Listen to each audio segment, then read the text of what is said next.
Langit sore Jakarta terlihat muram. Awan kelabu menutup sinar matahari yang biasanya terik membakar jalanan.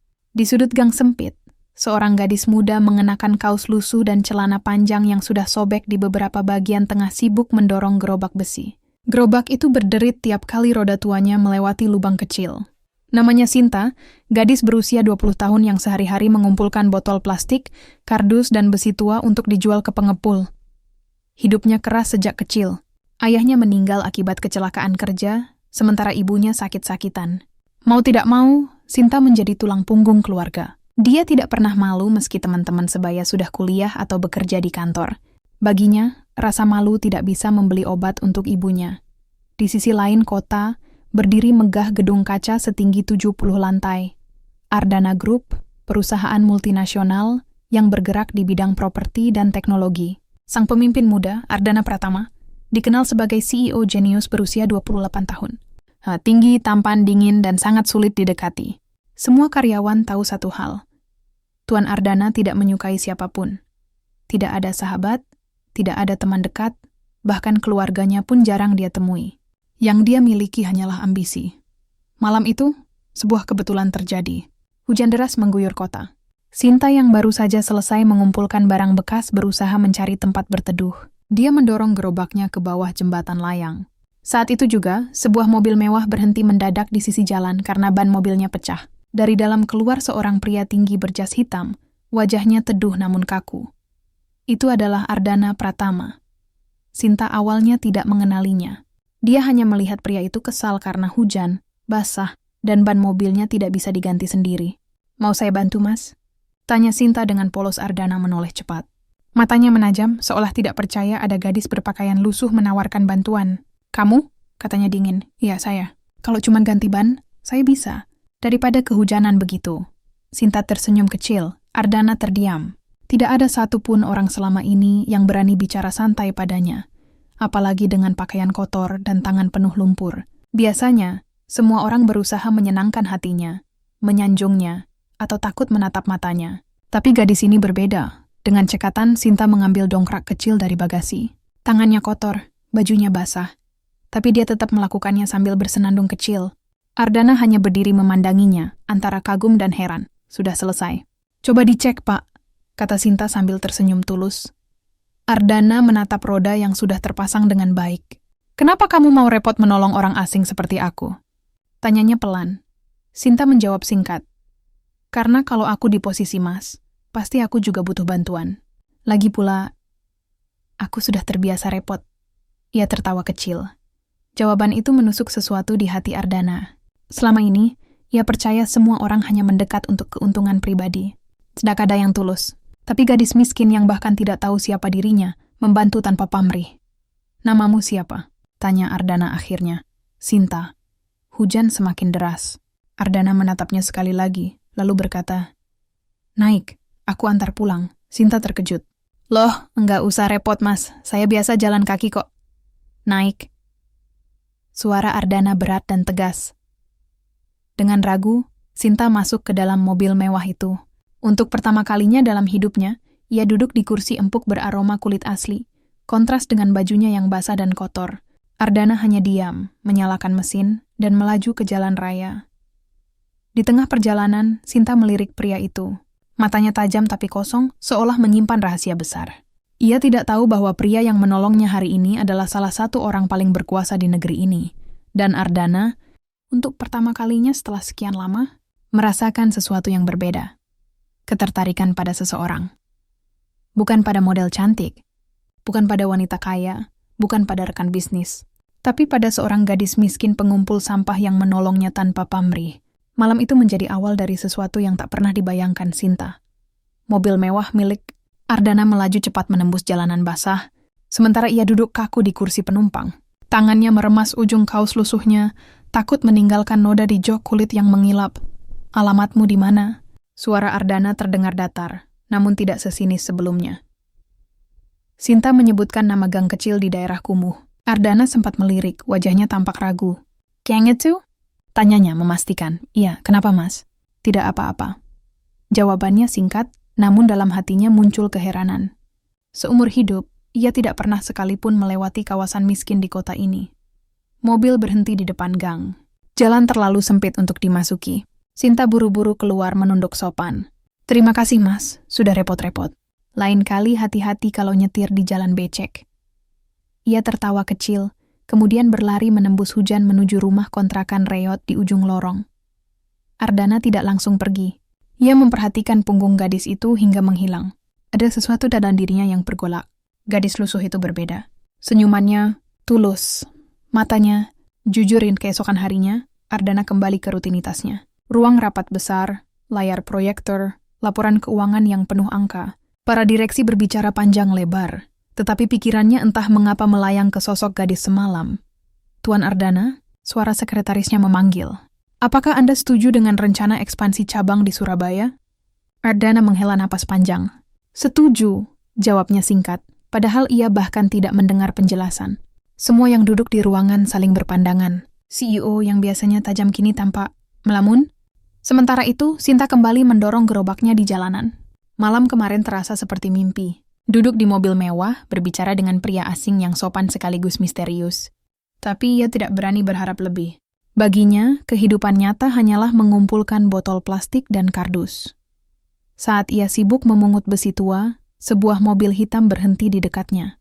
Kaca jendela terbuka, memperlihatkan wajah yang familiar. "Naik," kata Ardana singkat. Sinta terbelalak. "Loh, Mas? Ngapain di sini?" "Aku ingin bicara." "Apa enggak salah orang?" "Saya cuma pemulung." Justru karena itu. Dengan bingung, Sinta meninggalkan gerobaknya sejenak dan masuk ke dalam mobil. Perasaan canggung menguasainya. "Mas sebenarnya siapa sih? Kok tiba-tiba muncul lagi?"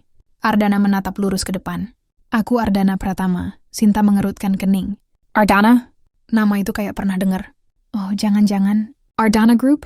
Perusahaan yang punya gedung tinggi di Sudirman itu?" Ardana tidak menjawab, hanya tersenyum tipis. Keheningan itu cukup menjadi jawaban. Sinta menepuk dahinya. "Astaga, jadi Mas ini CEO? Waduh, pantesan mobilnya mahal banget. Maaf banget kemarin saya ngotorin kursi mobil, Mas. Saya bener-bener nggak tahu." Wajahnya merah padam, malu bercampur gugup. Ardana justru merasa lega melihat reaksi jujurnya. Tidak ada rasa ambisi. Tidak ada sikap memanfaatkan. Hanya rasa kikuk seorang gadis miskin. "Aku ingin tahu lebih banyak tentangmu," ujar Ardana akhirnya. "Kenapa?" Sinta menunduk, suaranya hampir berbisik. "Saya enggak punya apa-apa. Saya cuma kumpulin sampah buat bayar obat ibu." "Itu yang membuatku ingin tahu," jawab Ardana. Hari-hari berikutnya, pertemuan mereka semakin sering. Ardana mulai menyempatkan waktu, meski jadwalnya padat. Kadang ia menjemput Sinta sepulang mengumpulkan sampah. Kadang hanya untuk mengantar makanan untuk ibunya. Perlahan, dinding dingin yang selama ini ia bangun runtuh di hadapan gadis sederhana itu. Namun, tidak semua orang senang dengan perubahan itu. Di kantor, gosip mulai menyebar. Sekretaris dan beberapa manajer melihat Ardana pergi ke kawasan kumuh. Mereka mulai bertanya-tanya, siapa sebenarnya wanita misterius yang membuat sang CEO tampak berbeda?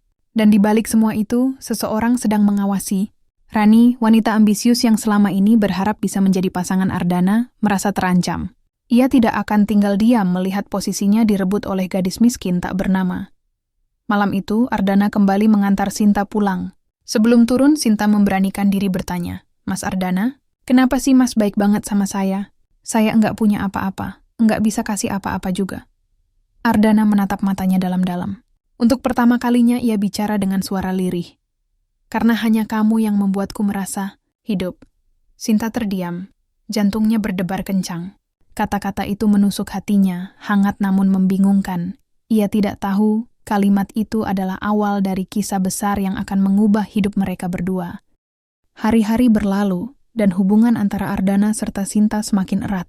Bukan hubungan yang diwarnai janji manis ataupun hadiah mewah, melainkan obrolan sederhana di warung kopi pinggir jalan, atau tawa kecil saat Sinta bercerita tentang pengalaman lucunya ketika memulung Ardana, yang biasanya menatap angka-angka di layar komputer hingga larut malam, kini sering menyempatkan diri keluar dari gedung megahnya hanya untuk melihat senyum gadis miskin itu. Sekretaris pribadinya bahkan sempat kebingungan. "Tuan Ardana, jadwal rapat dengan investor luar negeri harus dipindahkan lagi?" Tanyanya panik ketika sang CEO tiba-tiba membatalkan agenda penting. "Ya, pindahkan. Jawabannya singkat, tanpa perlu menjelaskan bahwa hatinya kini memiliki prioritas baru. Di sisi lain, Rani mulai geram. Wanita karier yang selama ini berusaha menarik perhatian Ardana tidak bisa menerima kenyataan bahwa seorang gadis lusuh lebih diperhatikan dibanding dirinya yang berpenampilan elegan. Ia menyelidiki, membayar orang untuk mencari tahu siapa sebenarnya gadis itu. Namanya Sinta. Umurnya 20 tahun. Tinggal di kontrakan sempit bersama ibunya yang sakit. Pekerjaan sehari-hari, pemulung. Laporan seorang bawahan Rani. Rani tersenyum sinis. Bagus. Kalau begitu, aku bisa menghancurkan gadis itu kapan saja. Sementara itu, sore itu Ardana datang kembali ke gang tempat Sinta tinggal. Ia membawa beberapa kantong plastik berisi makanan dan obat-obatan. Ini untuk ibumu, katanya pelan. Sinta terkejut, matanya berkaca-kaca. Mas, enggak usah repot-repot. Saya enggak tahu harus balas gimana. Kamu tidak perlu balas apa-apa, ujar Ardana. Aku hanya ingin memastikan ibumu baik-baik saja. Ibunya, seorang wanita tua berwajah pucat, menatap Ardana dengan rasa syukur. Nak, kamu orang baik. Jarang sekali ada orang kaya mau turun ke tempat kumuh seperti ini. Ardana hanya tersenyum tipis, meski hatinya diguncang. Kata-kata itu mengingatkannya pada masa kecil. Tidak banyak yang tahu, Ardana sebenarnya pernah merasakan pahitnya kehidupan. Ayahnya yang keras sering memaksanya belajar bisnis sejak kecil, tanpa memberi ruang untuk bermain atau memiliki teman. Ibunya wanita lembut yang selalu menghiburnya, meninggal ketika ia berusia 12 tahun karena penyakit yang tak sempat diobati, sebab sang ayah terlalu sibuk mengejar keuntungan. Sejak saat itu, Ardana menutup hatinya. Ia percaya dunia ini kejam, dan hanya kekuasaan serta uang yang bisa melindungi seseorang.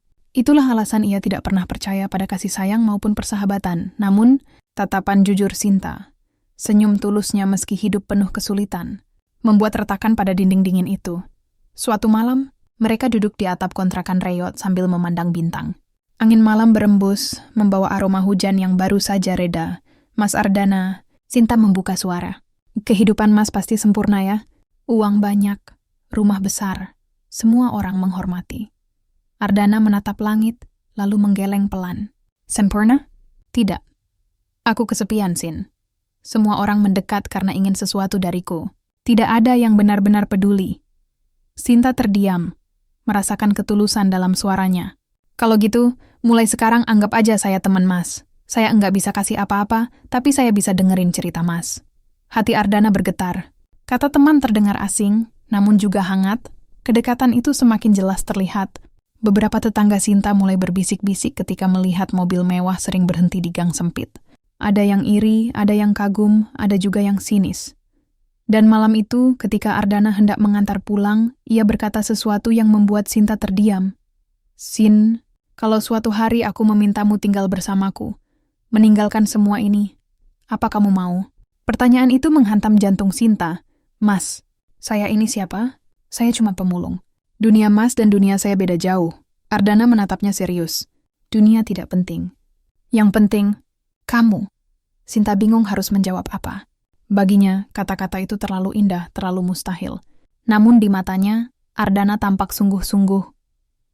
Di balik kegelapan malam, seseorang diam-diam mengambil foto mereka dengan kamera jarak jauh. Senyum licik tersungging di wajah Rani saat menerima laporan itu. Bagus. Aku akan gunakan ini. Aku akan pastikan Ardana tahu, gadis miskin itu tidak pantas untuknya. Beberapa hari kemudian, foto-foto kedekatan Ardana dan Sinta mulai beredar di kalangan internal perusahaan. Para investor murka, para direksi resah. Bagaimana mungkin seorang CEO sebesar Ardana Group dekat dengan pemulung? Itu akan merusak citra perusahaan. Ardana tidak peduli, namun tekanan mulai datang dari segala arah. Dan di balik semua itu, Sinta tidak tahu bahwa dirinya akan segera menjadi pusat badai besar yang bisa menghancurkan segalanya. Pagi itu, kantor Ardana Group gempar. Surat kabar dan portal berita online menampilkan foto-foto sang CEO muda bersama seorang gadis berpakaian lusuh. Judul-judul sensasional bermunculan. CEO muda terkenal jatuh ke pelukan gadis pemulung. Ardana Pratama jenius atau bodoh? Citra perusahaan terancam karena cinta buta. Di ruang rapat utama, para direksi berkumpul dengan wajah tegang. Tuan Ardana, ini sudah keterlaluan, ucap salah satu dari mereka. Hubungan Anda dengan gadis itu menurunkan kepercayaan investor. Jika terus begini, saham perusahaan bisa jatuh. Ardana hanya duduk tenang, Tatapannya dingin. Itu urusanku, bukan urusan kalian. Tapi citra perusahaan. Aku tidak peduli citra. Aku peduli pada orang yang tulus padaku. Dan gadis itu lebih jujur daripada kalian semua, potong Ardana tajam. Ruangan terdiam. Tidak ada yang berani melawan sorot matanya. Namun jauh di luar sana, badai sudah terlanjur membesar. Di gang kecil, Sinta juga menerima tekanan. Beberapa tetangga mulai berbisik-bisik. Ada yang menuduhnya mendekati orang kaya demi harta. Ada pula yang iri. Wah, pintar juga ya Sinta. Pemulung aja bisa punya pacar CEO. Hati-hati, jangan-jangan cuma mainan doang. Nanti ditinggal. Sinta hanya menunduk, menahan sakit di hatinya. Ia tidak pernah bermimpi mendapat semua ini. Baginya Ardana hanyalah pria yang tulus, bukan gelar atau uangnya. Malam itu ia bertemu Ardana di tempat biasa, atap kontrakan. Wajahnya muram. Mas, semua orang ngomongin saya. Mereka bilang saya cari muka, mau harta mas. Saya takut. Suaranya gemetar. Ardana mendekat, menatap matanya dalam. Biarkan mereka bicara. Aku tahu siapa dirimu.